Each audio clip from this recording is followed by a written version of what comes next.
If you see patterns that others miss, if you detect lies before people finish speaking, if you sense energy shifts in rooms that everyone else ignores, this video will explain why. And more importantly, it will reveal the danger that comes with this ability. Rudolf Steiner, over a century ago, warned, those who develop etheric vision will walk a lonely path, not because they are rejected, but because they see what humanity is not yet ready to acknowledge. By the end of this video, you'll understand why you see what others don't, why this ability isolates you, and why your soul chose to carry this burden. If you've ever felt like you're living in a different reality than everyone around you, keep watching. This message was meant to find you. You started young. You noticed things, small things, a micro-expression on your mother's face that revealed she was lying, a shift in energy when your father entered the room, a friend's fake laugh that everyone else believed was genuine. While others lived on the surface, you saw beneath, and you thought everyone could see it too. So you spoke up. Dad seems angry today. They looked at you confused. He's smiling. They said, she's lying. They called you paranoid. Why would she lie? They asked. Something bad is going to happen. And when it did, they called it coincidence. Over time, you learned, seeing the truth doesn't make you respected. It makes you threatening. Now, as an adult, you walk through life watching a performance. You see the masks people wear, the personas they project, the lies they tell themselves. You see the friend who says they're happy but radiates depression, the colleague who smiles but schemes, the family member who plays victim while manipulating everyone. And the worst part, you can't unsee it.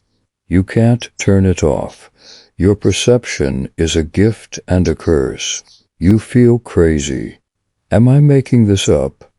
You wonder, am I paranoid, judgmental, too sensitive? No, you're not crazy. According to Rudolf Steiner, you have something most humans don't, etheric vision, and it comes with a price. Rudolf Steiner was a scientist before he was a mystic. Mathematics born in 1861 in Austria, he studied philosophy and natural sciences. But unlike other scientists, Steiner could see beyond the physical. He discovered that humans exist in 4 bodies simultaneously. 1, the physical body, what you see in the mirror, flesh, bones, matter. 2, the etheric body, the energy blueprint. This is what gives life to matter. When you die, your etheric body separates from your physical body. 3, the astral body, your emotions, desires, thoughts, the realm of feelings. 4, the ego, your true self, your I am consciousness, what reincarnates across lifetimes. Most people only perceive the physical. They see bodies, hear words, observe actions. That's it. But some people, like you, have developed etheric perception. You don't just see the physical. You see the energy behind it.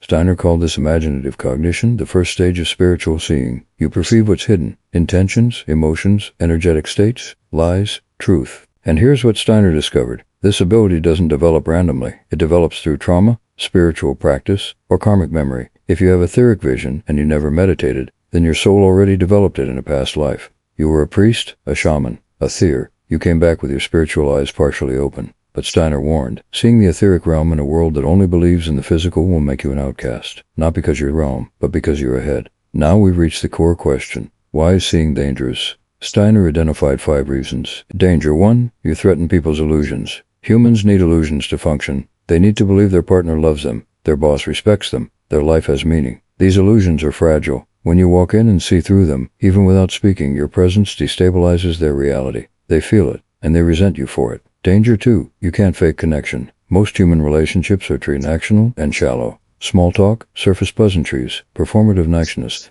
But you can't do it, because you see the emptiness beneath. This makes you seem cold, antisocial. But you're not cold, you're honest. And honesty is terrifying to people living in lies. Danger 3, people project their shadow onto you. Carl Jung taught about the shadow, the parts of ourselves we deny. When someone is fake and you see their fakeness, their unconscious knows, and they attack you for being judgmental to avoid facing their own dishonesty. You become the mirror they don't want to look into. Danger 4, you become hypervigilant. Seeing everything is exhausting. You can't relax. Every conversation is a chess game. Every interaction is data to analyze. Your nervous system is always scanning for threats, lies, hidden agendas. Steiner called this etheric overload. Your spiritual senses are open, but you haven't learned to close them. So you absorb everything. Danger 5, you walk between worlds. You exist in two realities, the one everyone agrees on, and the one you actually see. This creates profound loneliness, because no one else is standing where you're standing. Steiner wrote, "The seer walks alone, not by choice, but by necessity, for they inhabit a dimension that the sleeping cannot enter." This is your life. Seeing what others don't, and carrying the weight of that vision alone. So why you? Why do you have this ability, while billions of others don't? Steiner's answer, karmic selection. Before you were born, your soul reviewed its mission for this lifetime, and it chose a specific task, to be a witness. Not everyone can handle truth. Not everyone can hold space for reality without collapsing into denial. Your soul can. That's why you were chosen. Steiner taught that humanity exists in 3 stages. Stage 1, the sleeping. They live entirely in consensus reality. They believe what they're told. They see only surfaces. This is most of humanity. Stage 2, the awakening. They sense something is wrong. They question, they search, but they haven't fully opened their eyes yet. Stage 3, the seers. They see. Fully, they perceive the etheric, astral, and karmic dimensions. This is you, but being a seer in a world of sleepers is brutal because you can't wake people up. They have to wake themselves. And until they do, you're alone. Steiner revealed 3 reasons why your soul chose this path. Reason 1, karmic preparation. In past lives, you were training for this. You were a mystic, a healer, a truth teller, and you were punished for it, burned, exiled, silenced. Your soul knows the cost of seeing, but it also knows the necessity. Reason 2, timeline shifting. Steiner taught that seers are here to anchor a new frequency. Your ability to see truth holds space for others to eventually wake up. You're not here to save everyone. You're here to stabilize reality so that awakening becomes possible. Reason 3, soul testing. This is your final exam. Can you see the horror, the lies, the darkness, and still hold love? Can you witness without becoming bitter? Can you stay awake without losing your humanity? If you can, you graduate to a higher level of soul evolution. This is why you're here. This is why you see. So what did you gain? What gifts come with this burden? Steiner identified 7. Gift 1, discernment. You know who to trust instantly, not because you judge, but because you see. This protects you from narcissists, manipulators, and energy vampires. Gift 2, prophecy. You sense what's coming before it arrives. Not because you're a psychic in the Hollywood sense, but because you read patterns. You see the trajectory of choices and know their outcomes. Gift 3, healing presence. When someone is ready to face truth, they seek you. Your ability to see without judgment creates a safe space for others to finally be honest with you and with themselves. Gift 4, immunity to gaslighting. No one can convince you that your reality isn't real. You've been gaslit your whole life. You're too sensitive. You're imagining things. That's not what happened. But you know what you saw, and no one can take that from you. Gift 5, energetic protection. Because you see energy, you know how to shield yourself. You know when to leave a room, when to end a conversation, when to cut a cord. Your awareness is your armor. Gift 6, karmic memory access. Your etheric vision is unlimited to this life. You can access past life patterns, soul contracts, and karmic debts in yourself and others. This is rare, sacred, powerful. Gift 7, you are a frequency holder. Your nervous system can hold higher frequencies. This means that when others are in chaos, you remain centered. Not because you're unaffected, but because your soul is anchored in something deeper. These gifts don't erase the pain, but they give your pain purpose. So how do you live with this? How do you see what others don't without losing your mind? Steiner left 7 practices. Practice 1, close your etheric eyes when needed. You don't have to see everything all the time. Learn to soften your gaze. When you're in thick spaces, let yourself not analyze. This gives your nervous system rest.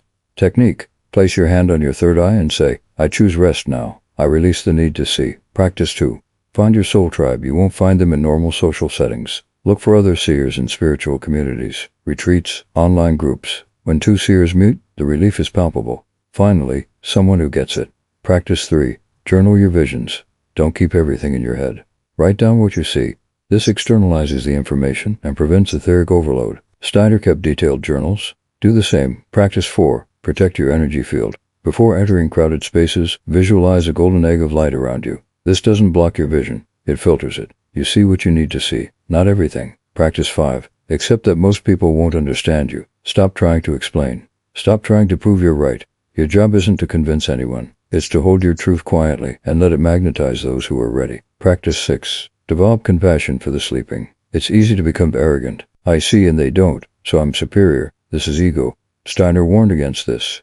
The sleeping aren't inferior. They're on a different timeline. Honor their journey. Practice 7. Remember your mission. You're not here to fix everyone. You're not here to wake everyone up. You're here to hold a frequency, to be a lighthouse, to exist as proof that another way of being is possible. That's enough, Steiner wrote. The seer's greatest service is simply to remain awake. For in a world of sleep, one conscious soul shifts the entire field. If you see what others don't, you are not cursed. You are chosen. Your vision isolates you because the world isn't ready for what you see, but one day, it will be. And when that day comes, souls like yours will be the guides. Rudolf Steiner saw you a century before you were born. He knew seers would come. He knew you would struggle. And he left you a map. You are not alone. We are thousands of etheric seers, scattered across the globe, holding the line between truth and illusion. Your ability to see is not a burden to overcome. It's a mission to fulfill. So see, fully, unapologetically, and trust that your vision is changing the world, even when no one acknowledges it. Subscribe to this channel. Your awakening is just beginning. And remember, the danger of seeing what others don't isn't that you'll be rejected. It's that you'll forget how powerful your vision truly is.